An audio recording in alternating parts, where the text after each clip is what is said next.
Hello and welcome back to Calculus2, section 6.6, surface area of revolution. The lecture part already passed because stream decided to explode. So this portion will only be the examples. We developed the formula by multiplying the length of the curve by 2 pi r to create the formula for surface area of revolution, and we have the black formula is rotating around x, and the blue one rotates around y. And the first example would be one of the most basic examples, to find the surface area of the cone. So that's the first step. So let's see how it goes. Now, is the stream working? Hey, stream is working. All right, stream is working, looks like. It's good. So we'll have at least examples.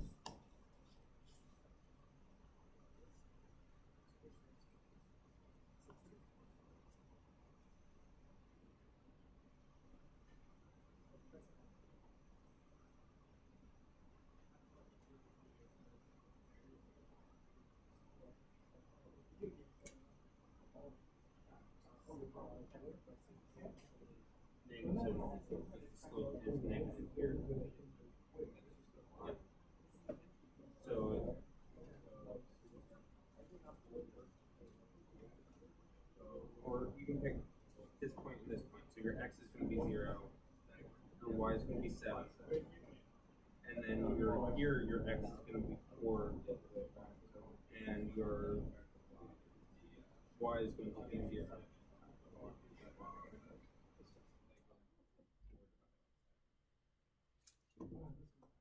Just write it first.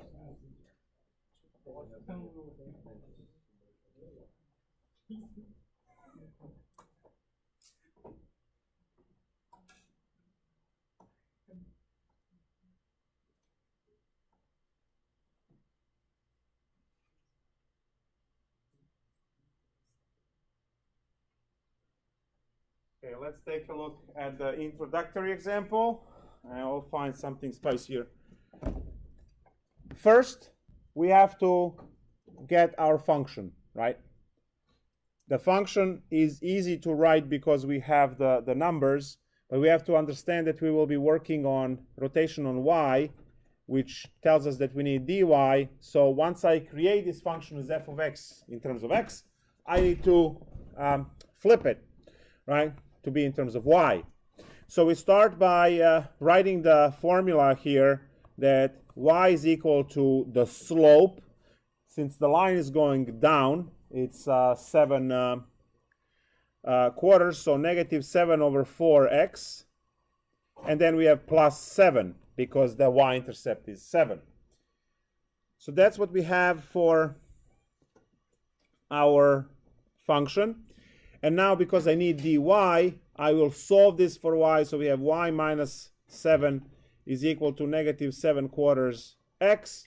And then we multiply both sides by negative 4/7 equals to x. Finally, to get the function x equals negative 4/7 y plus 4, because 7 and 7 would cancel. So this is our function. Now, you're in Calculus 2, and again, depending on your preparation and everything from before, do you see how this answer that you have, you can also read from the graph directly? But if you swap x and y as you see the slope is 4 and then run 7, but the graph needs to be rotated. And then you have your plus 4 on the y-intercept, which is x-intercept now. You see that? The entire picture just turns 90 degrees. Yes? Are they inverses of each other? That's why. So, very good. So you could have just looked at the graph and wrote this immediately. But then again, depends on your knowledge of inverses, PreCalc, and all of that kind of stuff from before. Great. What do we have? Surface area is going to be 2 pi integral from 0 to 7. Those are my c and d limits on y-axis. Then I have the function, which is negative 4 over 7y plus 4 times the square root of 1 plus the derivative squared. The derivative is negative 4/7, right? So x prime is negative 4/7. When I square it, I get 16 over 49 dy. And we see that this square root is just a number. We can push that outside together with 2 pi. You can also factor 4. So a lot of cool stuff that you can kick out. So I'm going to kick out 4, make that 8 pi. And then I'm kicking out this square root. So 49 and 17 is 65. So we have a square root of 65. And then divided by square root of 49 is 7. So that's that square root. And then I have the integral 0 to 7. Remember that I kicked out 4. So what stays is negative 1/7 y. So I'm just going to write 1 minus y over 7. So that's all that's left in the integral. Very simple integral to solve. S equals 8 pi square root of 65 divided by 7. And now integral of this is y minus y squared over 14 from 0 to 7. And we are multiplying, right? So it's 8 pi square root of 65 over 7. And now when I plug in 7 over here, I have a 7 minus 1/7 cancels with 14, 1/7 stays, so it works out to be 7/2. Does that make sense? 7/2? Perfect. And now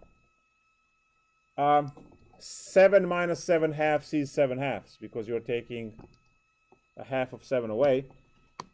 So we have 8 pi square root of 65 over 7 times 7/2. 7 kills 7, 8 kills 2, for a total of 4 pi square root of 65.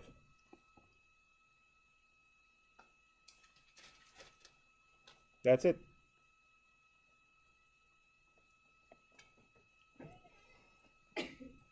No coffee.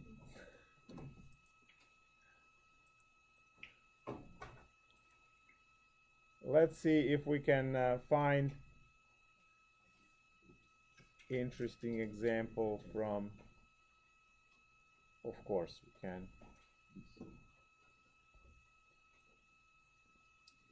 Right. The next example is example 10 from the textbook.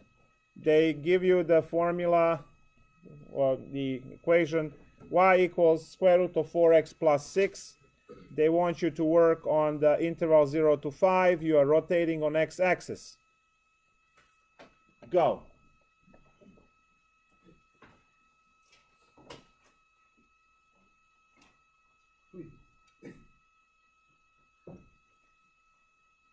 What is the thing you do first?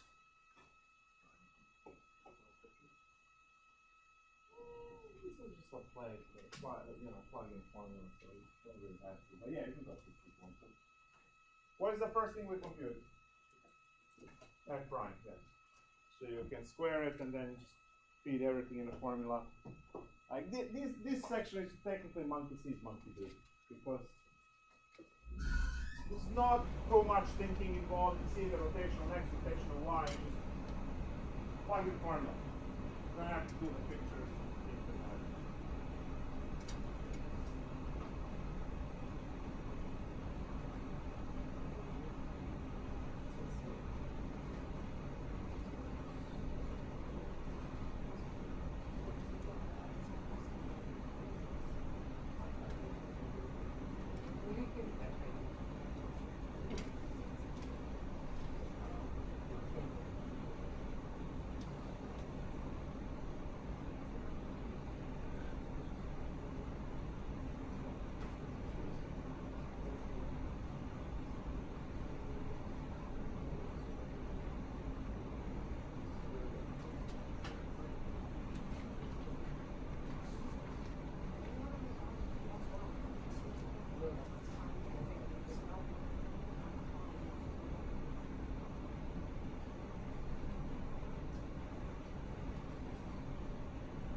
Do we all have the same so far?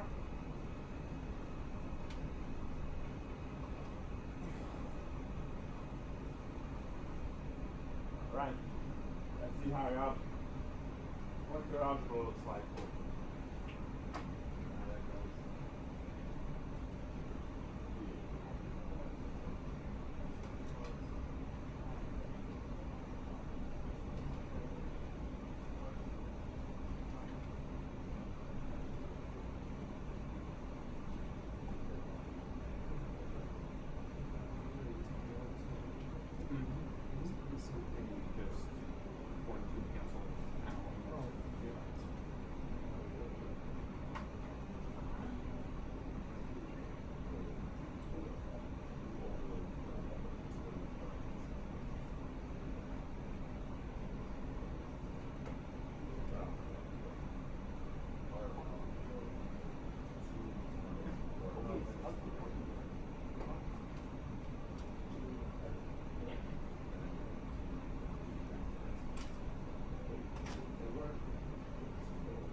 Oh, I didn't do the half.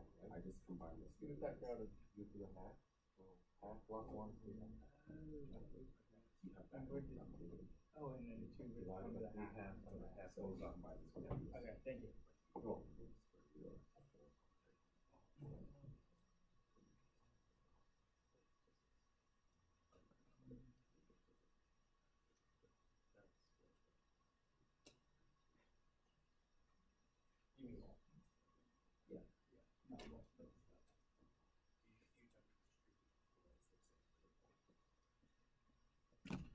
Yeah, I did that.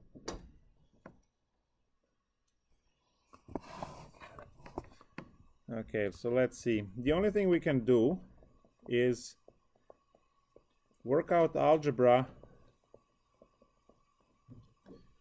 which is 1 plus 4 divided by 4x plus 6. That's the only thing we can do when you square.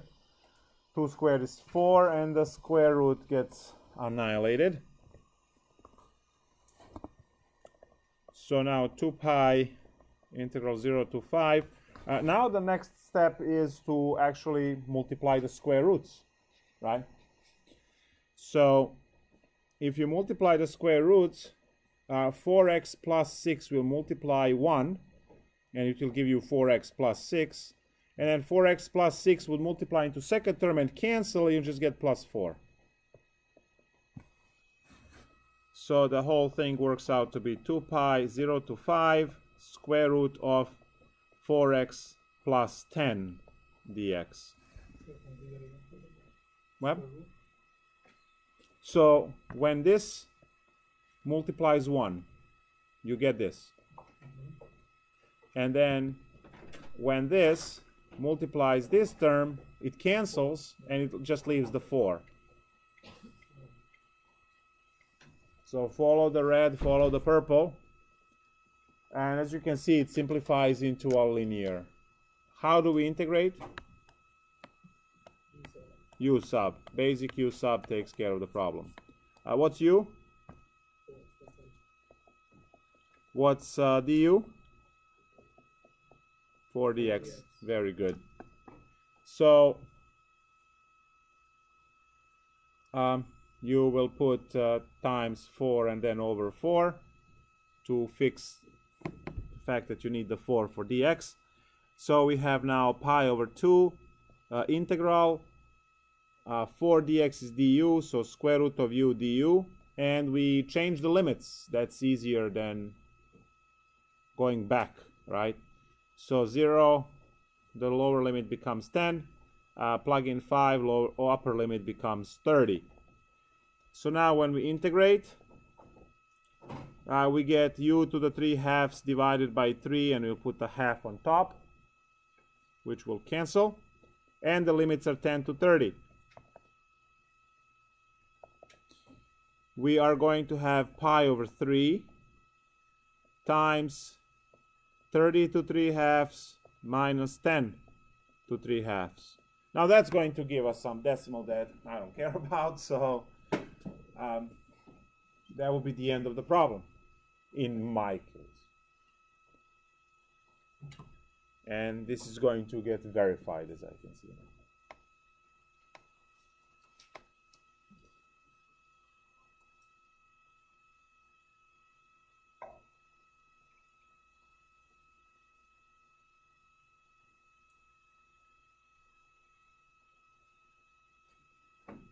Great. Second. Yes.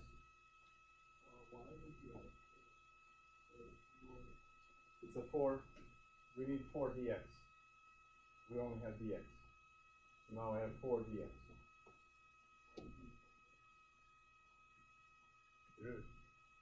For the u sub, right?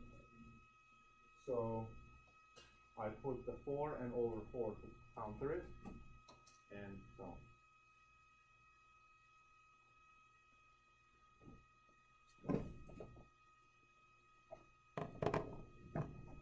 Okay?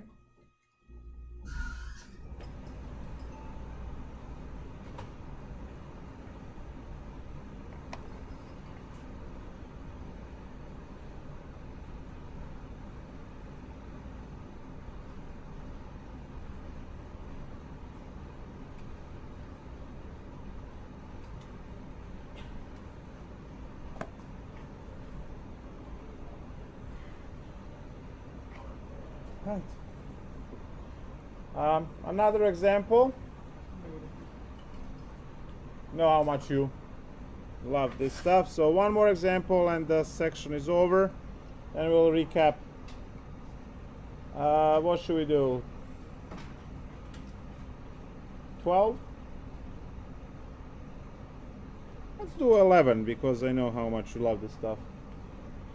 Y equals 1/4 of e to the 2x plus e to the minus 2x on negative 2 to 2 revolving on x-axis.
Hey, welcome back.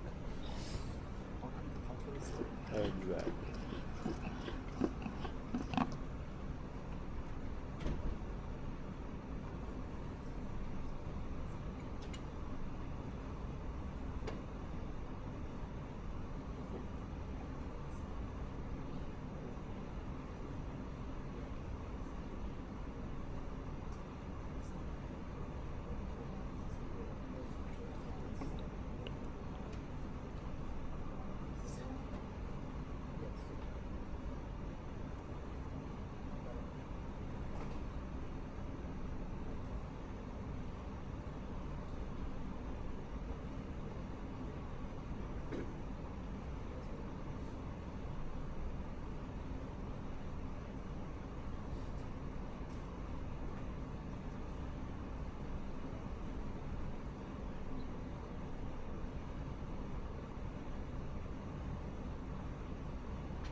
I got 3 terms. Yeah. I don't know. I actually did that practice. No, these terms are squared. Oh, yeah. All right. Yeah.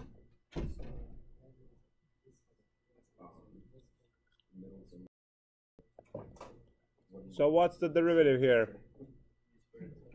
It's 1/2 e to the 2x minus e to the minus 2x, right? Yep. So now s equals 2 pi integral -2 to 2. We have the function which is 1/4 e to the 2x plus e to the -2x times the square root of 1 plus 1/2 e to x minus e to the -2x squared dx.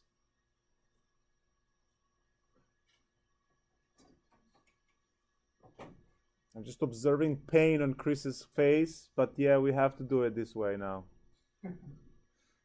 And then in 4 sections, all of this is just going to be 3 lines. Yes? I thought that the derivative of e to the 2x is 2 times e to the 2x. Yes, it is. Oh. You're right. Like this.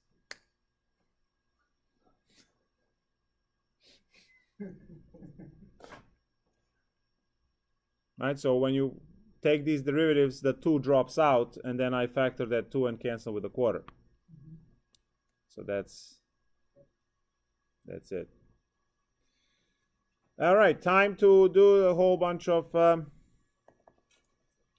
cancellations. So we have pi over 2, -2 to 2, e to the 2x plus e to the -2x, and then under the square root,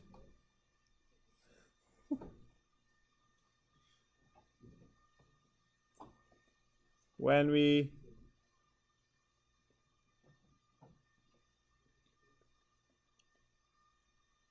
factor all of this, FOIL all of this, we have a 1/4 there, so it's going to be e to the 4x over 4 minus 1/2 minus plus e to the -4x over 4 dx.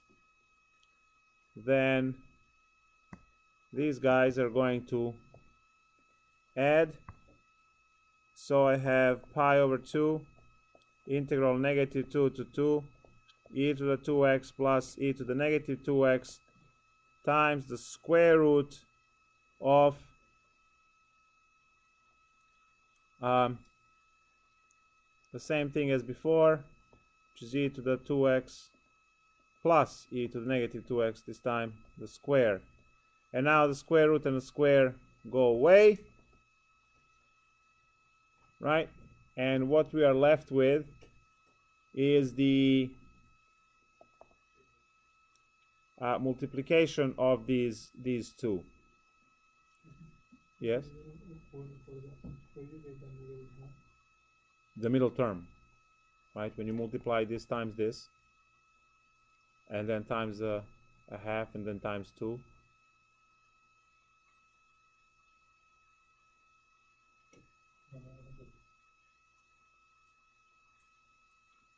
So when you FOIL the middle term from here, you have 2 times a half, right?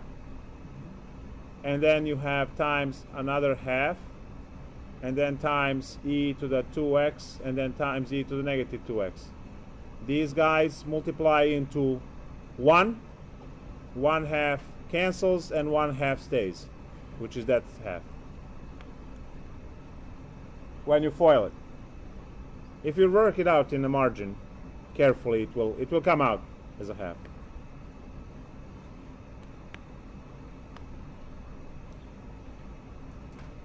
So now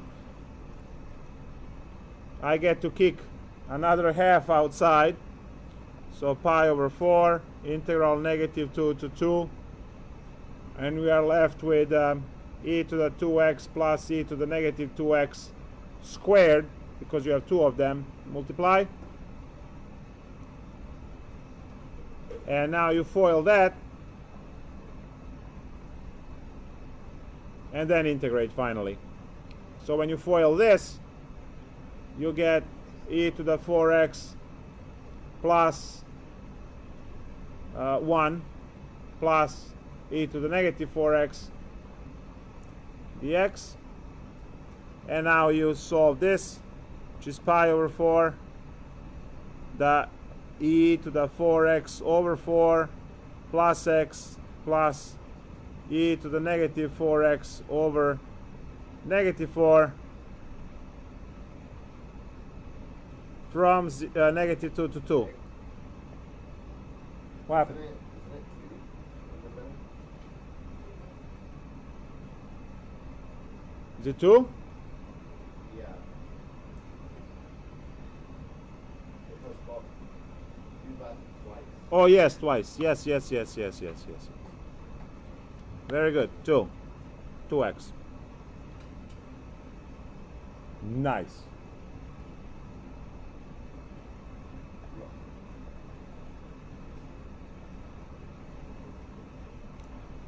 E to the 8 over 4 plus 4 plus e to the negative 8 over negative 4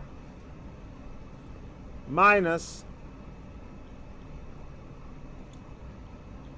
e to the negative 8 over 4 plus 4 minus and a minus, no, minus and minus gives you another plus e to the negative to the positive 8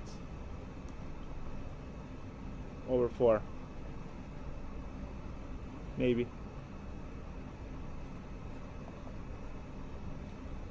Equals to pi over 4. So e to the 8 and e to the 8, that's 2. So e to the 8 over 2 plus 8. And then these guys cancel? No. Minus e to the negative 8 over 2.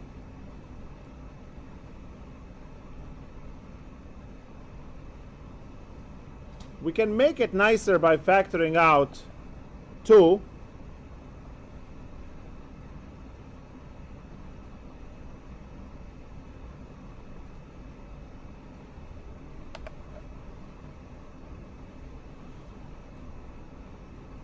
And that's it. This is actually a 3-4 line problem when you learn hyperbolic functions.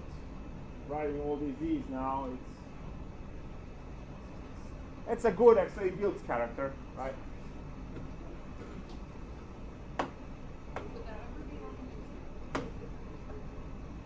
So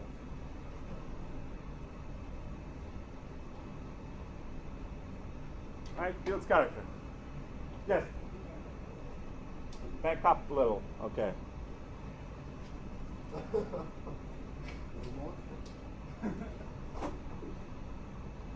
I'm not sure where.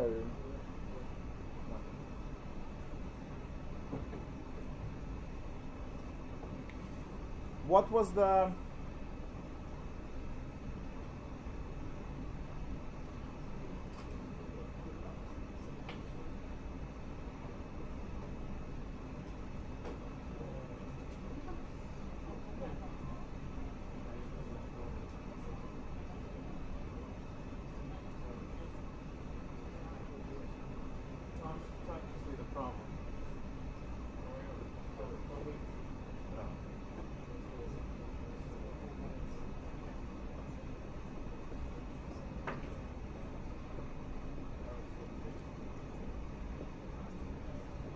this?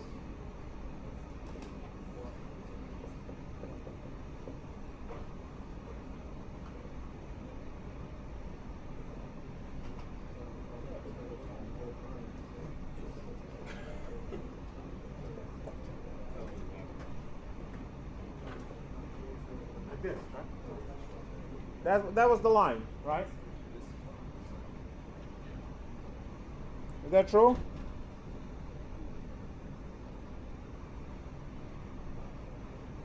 So if this was the line, then we steal 2 from here and becomes this.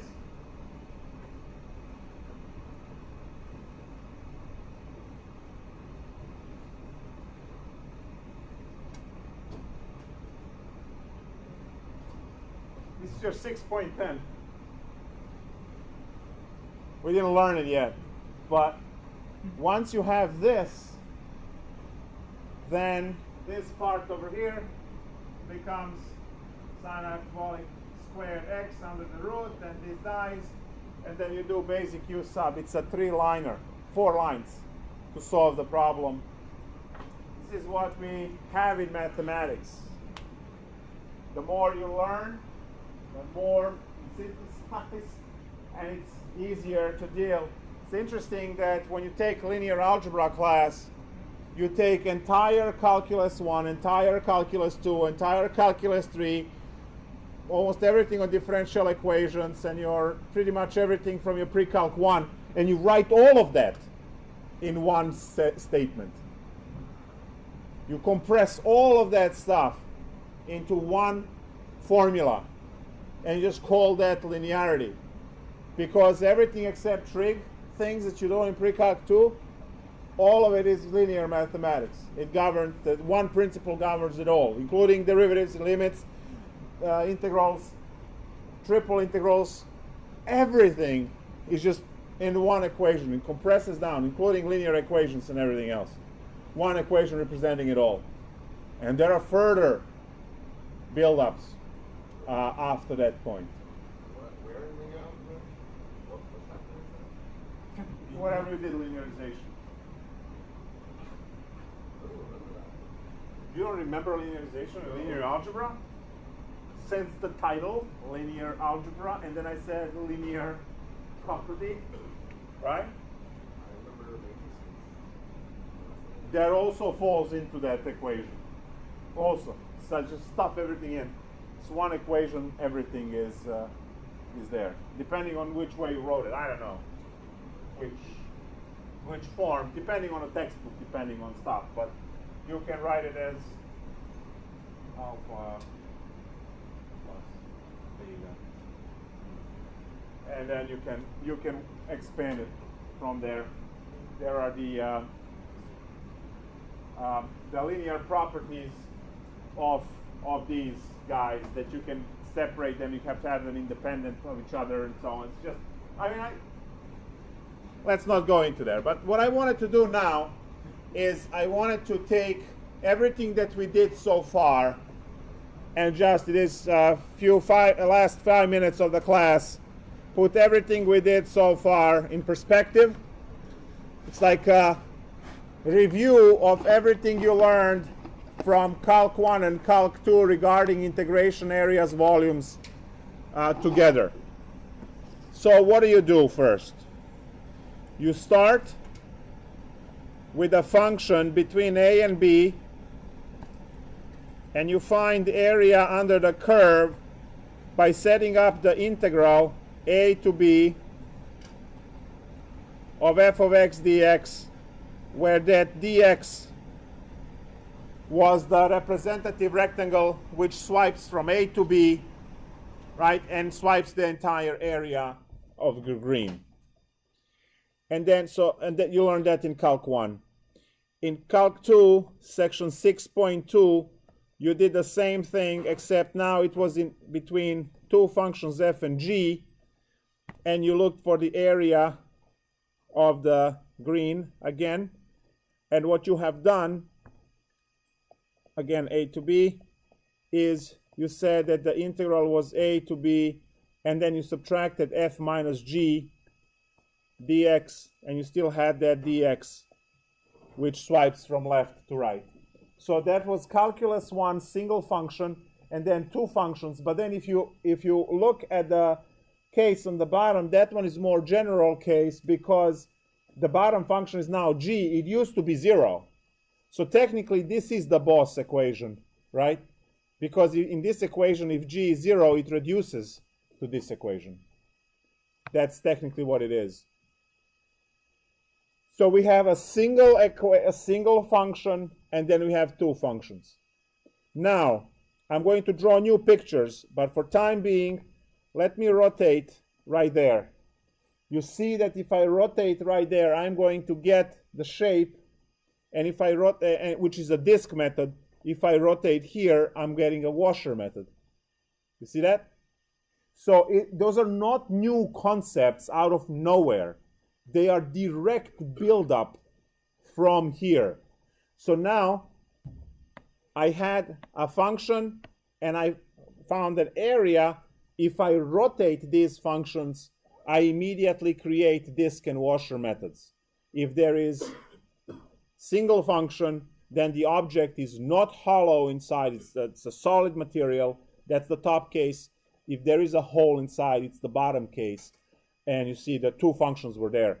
So now, if I take the first picture and I have my f over here from A to B, and I rotate that on x-axis, I am creating a volume over here.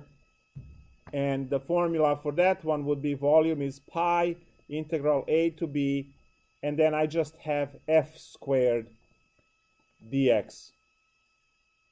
So that was that one. And if I do the same thing, but this time I have two functions, f and g, then this will still create the volume, right, the circular, if I go around x-axis. But now we call this the washer method, and then I have, again, the same situation, f squared minus g squared dx. So whether it's one function or two functions, it doesn't matter. We see that those are direct upgrades to what we did earlier. Now, shell method doesn't actually fit in this progression. Shell method is a little bit on the side. So I'm just going to leave shell method out of this story to jump into the area, the length of the curve. So I'm going to jump now here into A to B, and I'm going to say for this piece over here, which I'm going to call L, L is equal to the integral A to B of the square root of 1 plus f prime squared dx. And then if I want to find the surface area, I'll take the same function from same A to B and rotate on x-axis, and as soon as we have rotation, 2 pi kicks in because pi gives us the rotation, right?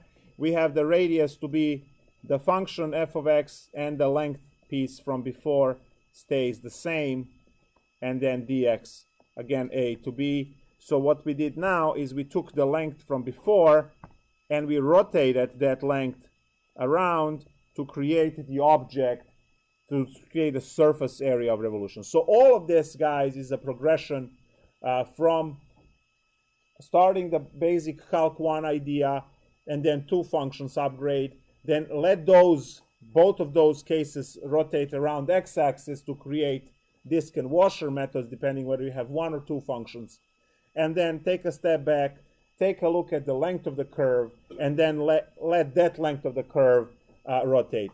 Also, talking about dimensions and dimensionality of all of these things, we know that the length is the one-dimensional concept, and if you look at the formula over here, the square and the square root roughly cancel, and then the derivative and the integral roughly cancel, leaving just f of x behind, which is 1d. It's just y. So that's a 1d. So it makes sense, the formula, it is 1d.